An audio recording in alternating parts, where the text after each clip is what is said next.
Welcome back to another episode of our Abandoned STI presented by Turn 14 Distribution. We are here at NV Auto. We're gonna button up a few things and hopefully get this thing started for the first time.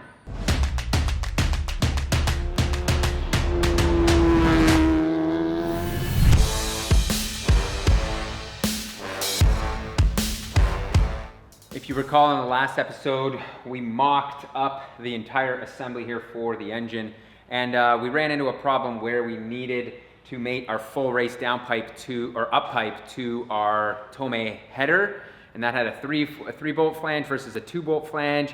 And I can weld, but I don't trust my welding enough for this type of situation where it's very critical to get the alignment of that uppipe spot on so that nothing rubs, because the full race kit is built to run a certain way. So we have enlisted NV Auto to do that, and as a bonus, bringing the car here allows us to get everything buttoned up and tightened and ready for startup, which is a good thing because these guys know their Subarus really well. So Vin, you've been having a look at our handiwork here. We were thinking we'd convert this joint to a V-band, but you're thinking we're smarter maybe just to convert to a 2-bolt on the header side? Yeah, so what I would suggest, rather than converting both flanges, we would just convert the one flange, then we can keep the fitment. Right.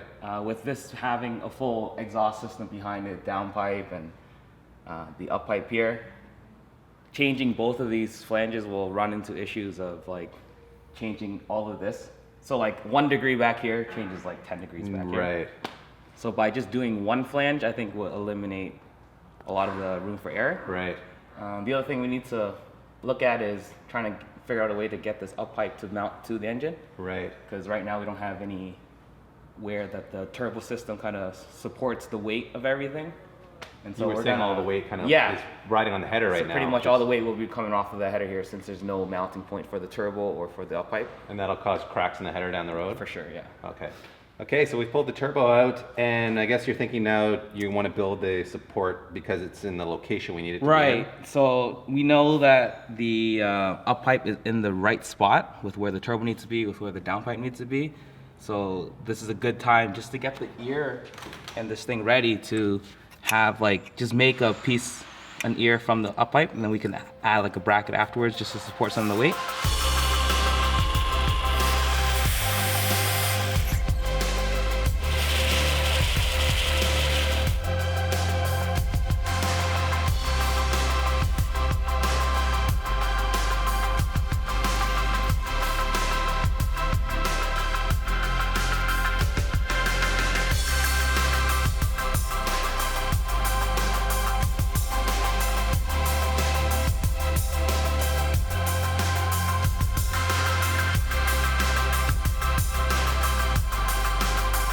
So after lots of deliberation and trying to figure out what we're trying to do here, we decided probably the best thing to do would be to keep the 3-bolt flange that's already on the manifold and just modify this uppipe. It'd be just easier to work with. I finished the stay for this. It would go like that, bolts onto the top of the engine. And that's just gonna relieve a lot of the pressure, right? Yes, it'll take up like almost all the weight from the turbo off of the manifold. And so what we're gonna do is we're gonna cut this off here, this flange, and put it on here, and hopefully without changing too much of the angles. Both of these uppipes are quite different in angles, so it'll be a little brain teaser to make sure this all fits and works properly.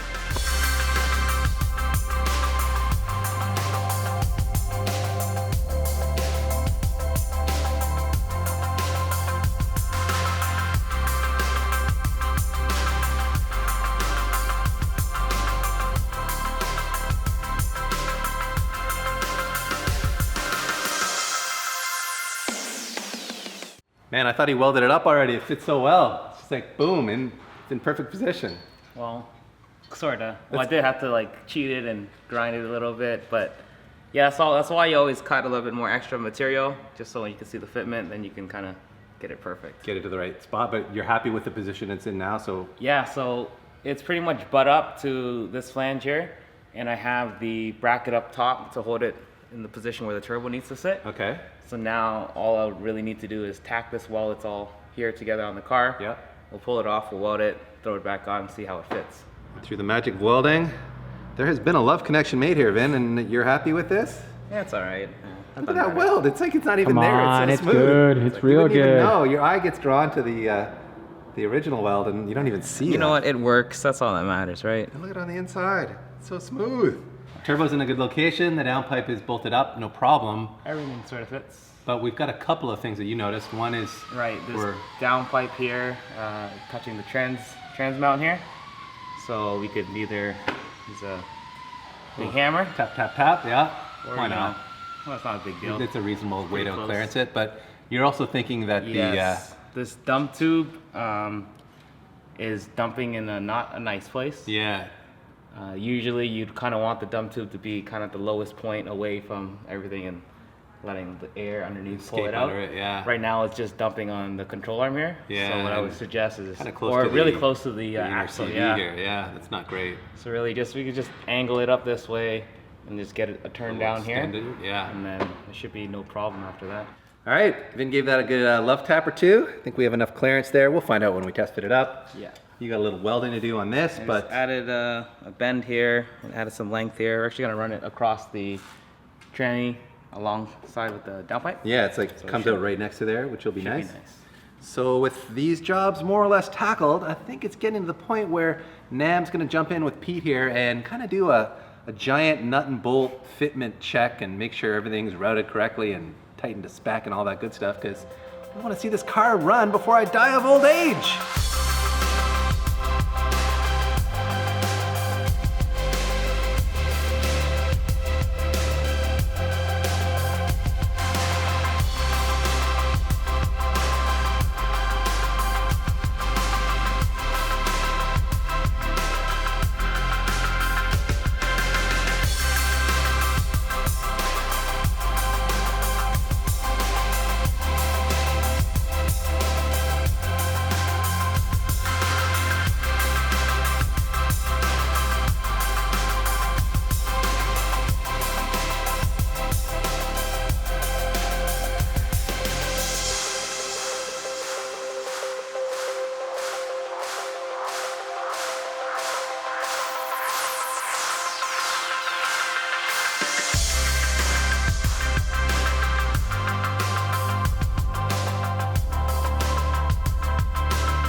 What you just saw there was 2 hard, full days of work getting everything together. And it wasn't without its hiccups. Our biggest issue that we ran into was when we were installing the turbo kit, we used the Tomei header and we had to mate it to the full race up pipe. And the Tomei header didn't line up exactly with the full race, like it's not a stock location. So we had a couple of small little issues there. Nothing against full race, like their kit does fit well. We just had to make it work with the Tomei header. So there was some fitment tweaking of the intake pipe, this agency power intake pipe. Really big. Vin had to do some serious work, as you saw, to make it fit in here. But alas, it has fit and everything is connected. So we are very close to starting this thing. I've got to say, the amount of hoses and whatnot that need to be run, kind of crazy in these cars. The air oil separator, which is apparently a critical item on these vehicles, does require a lot of tubes being run. NV Auto was saying they charge 6 hours of install time for one of these. It does take a lot of time and effort to put it in. But with all that being said, I think we are so close to starting this thing, and I am beyond excited because hearing this motor come alive is just like going to be so good. We do have one more thing to install before we get down to the nitty-gritty of getting this thing started up, and that is this titanium turbo blanket from DEI. This is a heat blanket that you put on the turbocharger. I'm sure you guys are familiar with these. This has a super sciencey silica insulation inside, and this carbon fiber looking outer layer, which I think is a really cool look to it.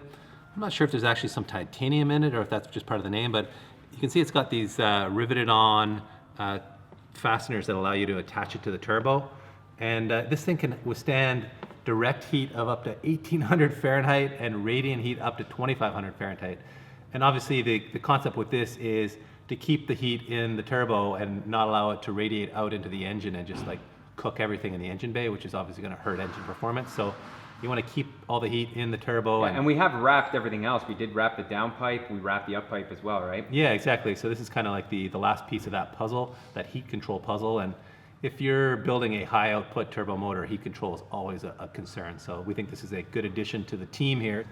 Looks like Vin's set up here to do a little science experiment. I wrongly thought we were going to be bleeding the coolant, but obviously we're not going to do that till the motor started up. So this is to add oil to the motor. Yes, you need oil before we start the engine. Indeed. Yes, so we just built this motor. It's a fresh motor. There's no oils and not been primed. We haven't run it before.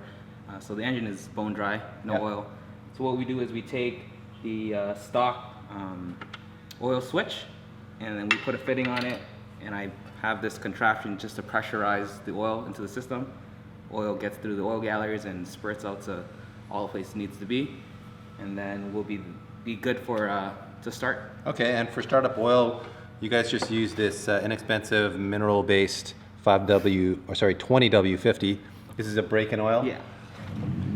So if we were to dump oil in the old-fashioned way through the usual fill-up tube and like crank the motor without starting it to circulate the oil, that's obviously not as effective as pressurized Right, system. so what would happen is with all the oil just sitting in the oil pan, if we just fill it here, the oil pan is just filled with the oil, but nothing else has oil in it. Right. So when we go to crank the engine, the oil pump is already dry and it's starting to, all the gears and stuff are picking up, but they're dry and then it's trying to pick up the oil. Right. It's just not a good place to be at. Right.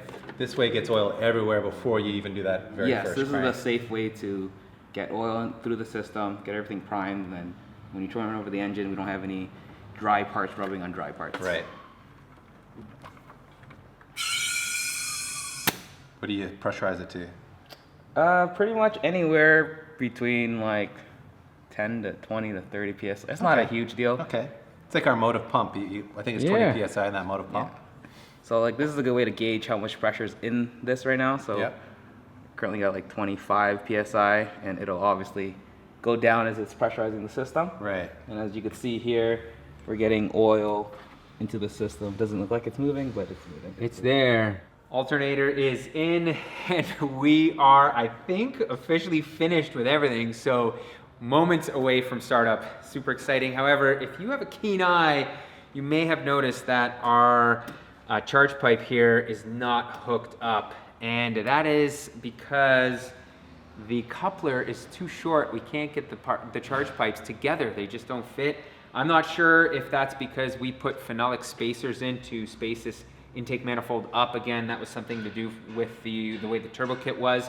But, or it could be a problem where Cosworth just didn't design this correctly. I've got to say it's a little convoluted the way the charge pipe runs underneath. Nevertheless, we're going to need a longer coupler here, which we will source from Vibrant. However, I'm not sure where we're going to find that just yet. But this car is running a map-based system, so it doesn't need this to be connected. So we're just going to leave it off right now and fire it up. Let's see what happens. We got Nam here, of course, to oversee this. Anything to look for? Leaks, right? Yeah, we just gotta make sure that there's no oil leaks when we start it up and there's no coolant leak immediately. So Ving's in the car, he's gonna start it up and he's gonna keep the revs up, but he's gonna make sure that he's able to turn the car off immediately if there is any issues. There shouldn't be any issues, hopefully, but better safe than sorry. All right, let's do this. Power. Oh, is the battery dead? Battery! Whoa! Fired up. Wow, so It quiet. is quiet. So when I said that this car ran off a map sensor and just a map, apparently I was wrong because we are going to plumb in the intercooler pipe. Even though we're missing this coupler here, we kind of have it sitting there. So it won't leak-ish. It'll be okay, better than what it is. So we are going to try to start it again because we're thinking that's the issue where it needs the MAF reading as well. So Vin, fire it up. Let's see if this helps this engine run here. Come on. Big money, big money, big money. No whammies, no whammies, no whammies. Yes. There we go. Yeah. Listen to that rumble. Oh, music to my ears. Yes. Oh, it's smooth. It sounds good. It sounds so good.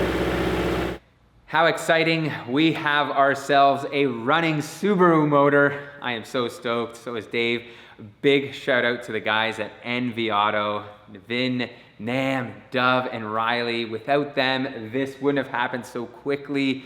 I think me and Dave would still be at the shop scratching our heads trying to put this all together. So thank you guys so much. And thanks to all of you for watching and supporting this series. And I think that is officially a wrap on this video. If you did like it, please give me a thumbs up and make sure to check out our social media pages to keep up to date, all the up to date stuff for this car and many more projects that we have coming along. Roland, you're wearing a K-Tune t-shirt. I know. Well, I thought we were working on the Miata today. Yeah, you got the Oh, cut yeah, on you this gotta side. get the cut right in there. Yeah, Look at that. there you go. All right. That's good. All right. All right, I'm rolling, PT.